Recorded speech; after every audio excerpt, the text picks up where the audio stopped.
नमस्कार दर्शक बंधु शुभ सकाळ।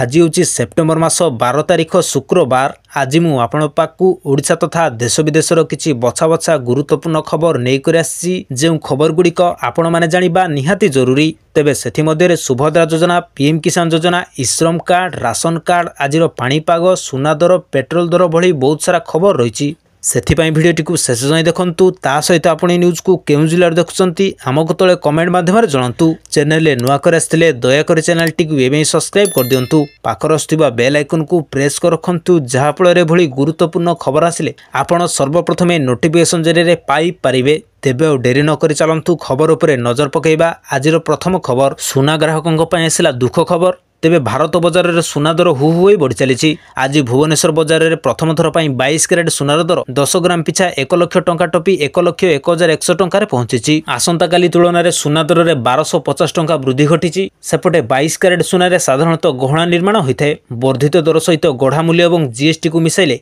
गहना ग्राहकों को सुना किणवा बहुत महंगा हो जाउची। बजार रे रूपा दर बढ़िबार लगी। गतकाली भुवनेश्वर बजार में रूपा दर 2000 टंका वृद्धि घटी। तो चलतु नजर पकेइबा परवर्ती खबर उपरे। पाणीपाग को नहीं आसिला बड़ अपडेट। आसंता 13 जाए राज्य में विभिन्न जिले में प्रबल वर्षा। तेबे आसंता 13 तारिख जाए राज्य में विभिन्न जिले में प्रबल अति प्रबल वर्षा और वज्रपात सहित झड़ वर्षार संभावना रही। आज राज्य में 8टी जिला को येलो अलर्ट जारी करछि पाणीपाग विभाग। तेबे आज रायगड़ा, गजपति, मालकानगिरी, कोरापुट, सुंदरगढ़, केन्दुझर, मयूरभंज जिले में प्रबल वर्षार संभावना रही। एही सब जिले में वर्षा समय 30 ରୁ 40 किलोमीटर बेगर पवन बहिबार संभावना रही। आसंता काली राज्य में मालकानगिरी और कोरापुट जिला को ऑरेंज अलर्ट जारी होईछि। एही जिला मानकरे प्रबल अति प्रबल वर्षा होबार संभावना रही। तेबे राज्य में आसंता 7 दिन पर्यंत एभली पाणीपाग स्थिति लागि रहिबो बोली पूर्वानुमान करछि पाणीपाग विभाग। तो चलंतु नजर पकेइबा परवर्ती खबर उपरे। ऑनलाइन ऑर्डर हेबो महंगा, स्विगी जोमाटोर बड़ घोषणा। तेबे एथर ऑनलाइन ऐप रे खाद्य ऑर्डर करिबा महंगा हेबो। पूजा पूर्व ग्राहक मानक एक बड़ झटका दैछंती स्विगी जोमाटो भली ऑनलाइन फूड ऑर्डर ऐप। तेबे नुआ जीएसटी स्लैब पर एहाको नै गुरुत्वपूर्ण खबर सामना को आछि। आगामी दिन में ऑनलाइन फूड ऑर्डर करबा महंगा होई पारे बोली रिपोर्ट रही। तेबे ऑनलाइन फूड ऑर्डर केते महंगा हेबो ताहाकु नै कोनोसी सूचना मिलिनी।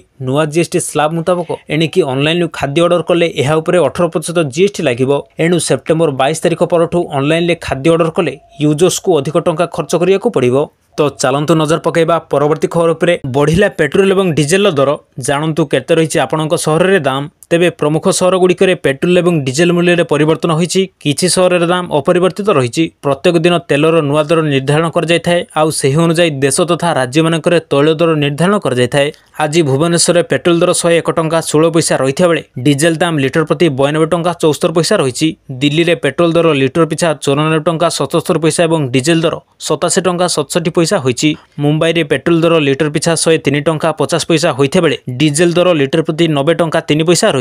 तो चलंतु नजर पकेइबा परवर्ती खबर उपरे। नेपाल काठमांडू रे व्यापक पोड़ाजोड़ा और विद्रोह। देशर सुप्रीमकोर्ट रे निया लगाई देले प्रदर्शनकारी। तेबे नेपाल चलित सप्ताह रे आरंभ होइतिबा विभक्त बांग्लादेश 2024 में ढाका विभाग सह समानता देखा जाउछि। भारतर पड़ोशी देश मानकर युवक मानक नेतृत्वाधीनित एही आंदोलन भ्रष्टाचार और स्वेच्छाचार शासन विरोध में चली। नेपाल में 26टी सोशल मीडिया प्लाटफर्म पर बैन घोषणा पर विभग आरंभ होइतिला। एही हिंसा मंगलवार दिन 20 जनक जीवन जाइथिया बेले विभक्ष वृद्धि पाइथिला। जो प्रधानमंत्री केपी शर्मा ओली पद छाड़ा बाध्य होते। मंत्री मान घर और सरकारी भवन गुड़िक आक्रमण होता। तो चलंतु नजर पकेइबा परवर्ती खबर पर। पुणी भोट चोरीर बड़ गुमर खोलिले राहुल गांधी। हरियाणा और महाराष्ट्र में भोट चोरीर प्रमाण मिलता दाबी। तेबे भोट चोरी प्रसंग में राहुल गांधी को पुणी एक बड़ दाबी करिसेंती। लोकसभा अंतर्गत विधानसभा क्षेत्र में कार्यकर्ता संबोधित करने अवसर से कहते कि प्रथमे लगुला बीजेपी विजय पछरे किछि कला रहस्य रही।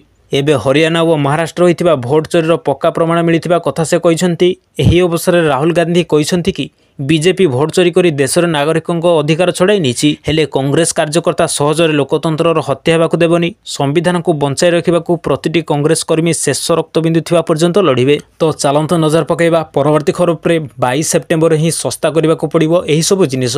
कंपनी गुड़िको हेला कड़ा निर्देश। तेबे जीएसटी हार रे परिवर्तन साधारण लोकों को बहुत आश्वस्ति देइछि। एही समय सामग्री प्रस्तुत करथिबा कंपनी गुड़िकर चाप वृद्धि पाइछि। सेमाने सामग्रीर एमआरपी स्तर को नहीं समस्यार सम्मुखीन होतिले। जहा ତାହାକୁ ଏବେ କେନ୍ଦ୍ର ସରକାର ସମାଧାନ କରିଛନ୍ତି, ଯାହା ଯୋଗୁଁ ସାମଗ୍ରୀ ପ୍ରସ୍ତୁତ କରିଥିବା କମ୍ପାନୀଗୁଡ଼ିକ ମଧ୍ୟ ଆଶ୍ୱସ୍ତିର ନିଶ୍ୱାସ ନେଉଛନ୍ତି। ଜିଏସ୍ଟି ହ୍ରାସ ପରେ ବଜାରରେ ବିକ୍ରି ହୋଇନଥିବା ସାମଗ୍ରୀର ପରିମାଣ ବହୁତ ଅଧିକ।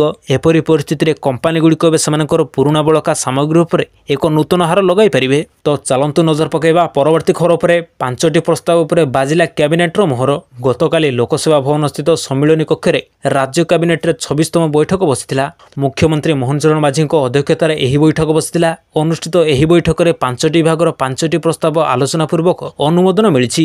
ମୁଖ୍ୟ ଶାସନ ସଚିବ ମନୋଜ ଆହୁଜା କ୍ୟାବିନେଟ୍ ବୈଠକରେ ନିଆଯାଇଥିବା ନିଷ୍ପତ୍ତି ନେଇ ଗଣମାଧ୍ୟମକୁ ସୂଚନା ଦେଇଛନ୍ତି। କ୍ୟାବିନେଟ୍ ବୈଠକରେ ମୋଟ 5ଟି ବିଭାଗର 5ଟି ପ୍ରସ୍ତାବ ଆଲୋଚନା ପୂର୍ବକ ଅନୁମୋଦନ କରାଯାଇଥିଲା।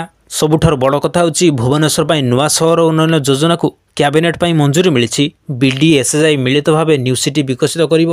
ଖବର ସୁଭଦ୍ରା ଯୋଜନାର 2 ଦିନ ଭିତରେ ଖୋଲିବ ଅଭିଯୋଗ ପୋର୍ଟାଲ। ଉପମୁଖ୍ୟମନ୍ତ୍ରୀ ପ୍ରଭାତୀ ପରିଡ଼ା ଦେଲେ ବଡ଼ ସୂଚନା। ତେବେ ବାଦ୍ ପଡ଼ିଥିବା ସୁଭଦ୍ରା ହିତାଧିକାରୀ ମହିଳା ପୋର୍ଟାଲରେ ଅଭିଯୋଗ କରି ଆଉ ଥରେ ସାମିଲ ପାଇଁ ଆବେଦନ କରିପାରିବେ। ପ୍ରଭାତୀ ପରିଡ଼ା କହିଛନ୍ତି କି 15,984 ହିତାଧିକାରୀ ମୃତ ଅଧିକାରୀ ବାଦ୍ ପଡ଼ିଥିବା ବେଳେ 1,805 ଜଣ ଜୀବିତ ଅଛନ୍ତି। ସେମାନଙ୍କୁ ମଧ୍ୟ ସୁଭଦ୍ରା ଯୋଜନାରେ ସାମିଲ କରାଯିବ। ଅନ୍ୟପଟେ 36,702 ହିତାଧିକାରୀ ଗାଡ଼ି କିଣିଥିବା ଯୋଗୁଁ ବାଦ୍ ପଡ଼ିଛନ୍ତି। 21,035 ହିତାଧିକାରୀ ଆୟକର ଦେବାରୁ ବାଦ୍ ପଡ଼ିଥିବା ବେଳେ ସେ ବାବଦରେ ତଥ୍ୟ ଆସିବା ପରେ ମୁଖ୍ୟମନ୍ତ୍ରୀ ସହ ଆଲୋଚନା କରାଯିବ। ତେବେ ଖୁବ୍ ଶୀଘ୍ର ସୁଭଦ୍ରା ଯୋଜନାରୁ ବଞ୍ଚିତ ଯୋଗ୍ୟ ହିତାଧିକାରୀଙ୍କୁ ଟଙ୍କା ମିଳିବାକୁ ଯାଉଛି। ତ ଚାଲନ୍ତୁ ନଜର ପକାଇବା ପରବର୍ତ୍ତୀ ଖବର ଉପରେ। ପାଣିପାଗକୁ ନେଇ ଆସିଲା ବଡ଼ ଅପଡେଟ୍। ଆସନ୍ତା 11 ତାରିଖରୁ ରାଜ୍ୟରେ ପୁଣି ଥରେ ବର୍ଷାର ପ୍ରଭାବ ବୃଦ୍ଧି ପାଇବ ବୋଲି ପୂର୍ବାନୁମାନ କରିଛି ପାଣିପାଗ ବିଭାଗ। ଆସନ୍ତା 13ରୁ 14 ତାରିଖ ବେଳକୁ କେନ୍ଦ୍ରୀୟ ତଥା ଉତ୍ତର ପୂର୍ବ ବଙ୍ଗୋପସାଗରରେ ଏକ ଲଘୁଚାପ କ୍ଷେତ୍ର ସୃଷ୍ଟି ହେବାର ସମ୍ଭାବନା ରହିଛି। ଏହାର ମାତ୍ରାଧିକ ପ୍ରଭାବ ଦକ୍ଷିଣ ଓଡ଼ିଶାରେ ବିଶେଷ ପଡ଼ିବ ବୋଲି ସୂଚନା ମିଳିଛି। ଆଜି ପାଇଁ କୋରାପୁଟ, ମାଲକାନଗିରି, ନବରଙ୍ଗପୁର, ରାୟଗଡ଼ା, ଗଜପତି, ମୟୂରଭଞ୍ଜ, କେନ୍ଦୁଝର ଓ ସୁନ୍ଦରଗଡ଼ ଜିଲ୍ଲାରେ ପ୍ରବଳରୁ ଅତି ପ୍ରବଳ ବର୍ଷା ପାଇଁ ଆଲର୍ଟ ଜାରି କରାଯାଇଛି। ଚାଲନ୍ତୁ ନଜର ପକାଇବା ପରବର୍ତ୍ତୀ ଖବର ଉପରେ। ଆସିଲା ଉପରାଷ୍ଟ୍ରପତି ନିର୍ବାଚନର ଫଳାଫଳ। ଦେଶକୁ ମିଳିଲା ନୂଆ ଉପରାଷ୍ଟ୍ରପତି। ତେବେ ଆସିଲା ଉପରାଷ୍ଟ୍ରପତି ନିର୍ବାଚନର ଫଳାଫଳ। ନିର୍ବାଚନରେ ଏନ୍ଡିଏ ପ୍ରାର୍ଥୀ ସିପି ରାଧାକ୍ରିଷ୍ଣନ୍ ବିଜୟୀ ହୋଇଛନ୍ତି। ମଙ୍ଗଳବାର ଅନୁଷ୍ଠିତ ମତଦାନରେ ସେ ଇଣ୍ଡିମେଣ୍ଟର ପ୍ରାର୍ଥୀ ବି ସୁଦର୍ଶନ ରେଡ୍ଡୀଙ୍କୁ 152 ଭୋଟରେ ପରାଜିତ କରି ବିଜୟୀ ହୋଇଛନ୍ତି। ନିର୍ବାଚନ ବେଳେ ମୋଟ 767 ଜଣ ସାଂସଦ ଭୋଟ ଦେଇଥିଲେ। ଏଥିରୁ 752 ଜଣ ସାଂସଦଙ୍କ ଭୋଟ ବୈଧ ହୋଇଥିଲା ଏବଂ 15ଟି ଭୋଟ ଅବୈଧ ହୋଇଛି। ତ ଚାଲନ୍ତୁ ନଜର ପକାଇବା ପରବର୍ତ୍ତୀ ଖବର ଉପରେ। ଚାଷୀଙ୍କ ପାଇଁ ଆସିଲା ଦୁଃଖ ଖବର। ଚାଷୀଙ୍କୁ ଘାରିଛି ସାର ୟୁରିଆ ଚିନ୍ତା। ଅଭାବୀ ସାରକୁ ନେଇ ରାସ୍ତା ଅବରୋଧ। ତେବେ ଚାଷୀଙ୍କୁ ଘାରିଛି ୟୁରିଆ ସାର ଚିନ୍ତା। ତେବେ ଜିଲ୍ଲାରେ ୟୁରିଆ ସାରର ଅଭାବ, ଯେଉଁଥିପାଇଁ କଳାବଜାରୀ ବଢ଼ିବାରେ ଲାଗିଛି। ବଜାରରେ ୟୁରିଆ ସାର ମିଳୁନଥିବାରୁ ଠପ୍ ହୋଇଛି ଚାଷ କାମ। ତେବେ ସୂଚନା ମୁତାବକ ରିଟେଲର ଗୋଦାମରେ ସାର ଅଛି, ହେଲେ ଚାଷୀଙ୍କୁ ଦିଆଯାଉନି ୟୁରିଆ ସାର। ଏବେ ଜମିରେ ସାର ପ୍ରୟୋଗ ବା ବିଞ୍ଛାଣ ସମୟ ଆସିଯାଇଥିବାରୁ କିଛି କିଛି ଅଞ୍ଚଳରେ ଚାଷୀ ଗାଁଠୁ ସହର ସବୁ ସ୍ଥାନକୁ ଯାଇ ଦୈନନ୍ଦିନ ହଇରାଣ ମଧ୍ୟ ହେଉଛନ୍ତି। ତ ଚାଲନ୍ତୁ ନଜର ପକାଇବା ପରବର୍ତ୍ତୀ ଖବର ଉପରେ। ଦିଲ୍ଲୀରୁ ଫେରି ବଡ଼ ଘୋଷଣା କରିଦେଲେ ମନମୋହନ ସାମଲ। ରାଜ୍ୟରେ ଚହଳ। ତେବେ ଦିଲ୍ଲୀରୁ ଫେରିଲେ ଭାଜପା ରାଜ୍ୟ ସଭାପତି ମନମୋହନ ସାମଲ। ଉପରାଷ୍ଟ୍ରପତି ନିର୍ବାଚନ ବେଳେ ବିଜେଡି ବିରତ ରହିବା ନେଇ ମନମୋହନ ପ୍ରତିକ୍ରିୟା ଦେଇ କହିଛନ୍ତି ଯେ ବିଜେଡିର ଦଳୀୟ ନିଷ୍ପତ୍ତି ଭାଜପା ନିଜ ରାସ୍ତାରେ ଅଛି। ଠିକ୍ ସମୟରେ ଠିକ୍ ନିଷ୍ପତ୍ତି ନିଆଯିବ ବୋଲି କହିଛନ୍ତି ମନମୋହନ। ଅନ୍ୟପଟେ ସୋମବାର ଦିଲ୍ଲୀ ଯାଇଥିଲେ ମୁଖ୍ୟମନ୍ତ୍ରୀ ମୋହନ ଚରଣ ମାଝୀ। କେନ୍ଦ୍ରୀୟ ନେତୃତ୍ୱଙ୍କ ସହ ମନମୋହନ ମିଳିତ ଭାବେ ଆଲୋଚନା କରିବେ ବୋଲି ଚର୍ଚ୍ଚା ଜୋର ଧରିଥିଲା। ସେପଟେ ଆଜି ଅପରାହ୍ନରେ ରାଜ୍ୟ କ୍ୟାବିନେଟ୍ରେ ଗୁରୁତ୍ୱପୂର୍ଣ୍ଣ ବୈଠକ ଅନୁଷ୍ଠିତ ହେବ। ମୁଖ୍ୟମନ୍ତ୍ରୀ ମୋହନ ଚରଣ ମାଝୀଙ୍କ ଅଧ୍ୟକ୍ଷତାରେ ବସିବ ବୈଠକ। ଅପରାହ୍ନ 5ଟାରେ ଲୋକସଭା ଭବନ ସମ୍ମିଳନୀ କକ୍ଷରେ ବୈଠକ ହେବ। ବୈଠକର ବିଭିନ୍ନ ବିଭାଗରେ 5ରୁ ଅଧିକ ପ୍ରସ୍ତାବ ଆସିପାରେ। ତ ଚାଲନ୍ତୁ ନଜର ପକାଇବା ପରବର୍ତ୍ତୀ ଖବର ଉପରେ। ବିଜୁଳି ଉପଭୋକ୍ତାଙ୍କ ପାଇଁ ଖୁସି ଖବର। କମିବ ବିଜୁଳି ବିଲ୍। ତେବେ ବିଜୁଳି ଉପଭୋକ୍ତାଙ୍କ ମନକୁ ଖୁସି କରିବା ପାଇଁ କେନ୍ଦ୍ର ସରକାର ଜିଏସ୍ଟି ହାର କମାଇ ଦେଇଛନ୍ତି। ପ୍ରତି ୟୁନିଟ୍ ପିଛା ଜିଏସ୍ଟି ହାର ପ୍ରାୟ 12% ଥିଲା, ଯାହା ଏବେ 5%କୁ କମାଇ ଦିଆଯାଇଛି। ସରକାର ଆକଳନ ଅନୁଯାୟୀ ଅଣକ୍ଷୟ ସଂସ୍ଥା ପ୍ରକଳ୍ପରୁ ଶକ୍ତି ଉତ୍ପାଦନ ଓ ବିତରଣ ଖର୍ଚ୍ଚ କମିବା ଫଳରେ ବିଜୁଳି ୟୁନିଟ୍ ପିଛା 11ରୁ 14 ପଇସା କମିଯିବ। ତ ଚାଲନ୍ତୁ ନଜର ପକାଇବା ପରବର୍ତ୍ତୀ ଖବର ଉପରେ। ସରକାରୀ କର୍ମଚାରୀମାନଙ୍କ ପାଇଁ ଖୁସି ଖବର। 8ମ ବେତନ କମିଶନ ପାଇଁ ଆସିଲା ବଡ଼ ଅପଡେଟ୍। ତେବେ ଚାକିରି କରୁଥିବା ଲୋକଙ୍କ ପାଇଁ ଏକ ବଡ଼ ଖୁସି ଖବର ଆସିଛି। କେନ୍ଦ୍ର ସରକାର 8ମ ବେତନ କମିଶନ ଲାଗୁ କରିବା ପାଇଁ ପ୍ରସ୍ତୁତିରେ ବ୍ୟସ୍ତ ଅଛନ୍ତି। ଯଦିଓ ଏହାର ସରକାରୀ ବିଜ୍ଞପ୍ତି ଏଯାଏ ଜାରି ହୋଇନାହିଁ, ତଥାପି ଆଶା କରାଯାଉଛି ଯେ ଏହି କମିଶନ 1 ଜାନୁଆରୀ 2026ରୁ କାର୍ଯ୍ୟକାରୀ ହେବାକୁ ଯାଉଛି।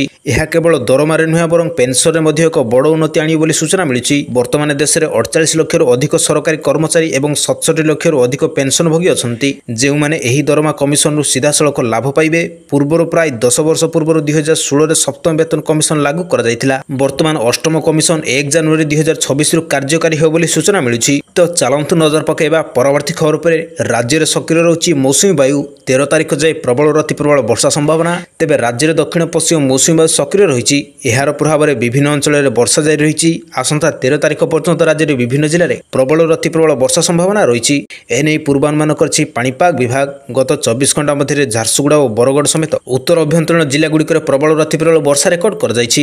ଆସନ୍ତା 24 ଘଣ୍ଟା ମଧ୍ୟରେ ବାଲେଶ୍ୱର, ଭଦ୍ରକ, ଯାଜପୁର, କେନ୍ଦ୍ରାପଡ଼ା, କଟକ, ଜଗତସିଂହପୁର, ପୁରୀ, ଖୋର୍ଦ୍ଧା, ନୟାଗଡ଼, ଗଞ୍ଜାମ ଓ ଗଜପତି ଆଦି ଜିଲ୍ଲାଗୁଡ଼ିକରେ ବର୍ଷା ନେଇ ପାଣିପାଗ ବିଭାଗର ୱାର୍ଣ୍ଣିଂ ଜାରି ହୋଇଛି। ତ ଚାଲନ୍ତୁ ନଜର ପକାଇବା ପରବର୍ତ୍ତୀ ଖବର ଉପରେ। Double return guarantee post officer ଏହି ଯୋଜନାରେ କରନ୍ତୁ ଜମା, ପାଇବେ 2 ଗୁଣ ଫେରସ୍ତ।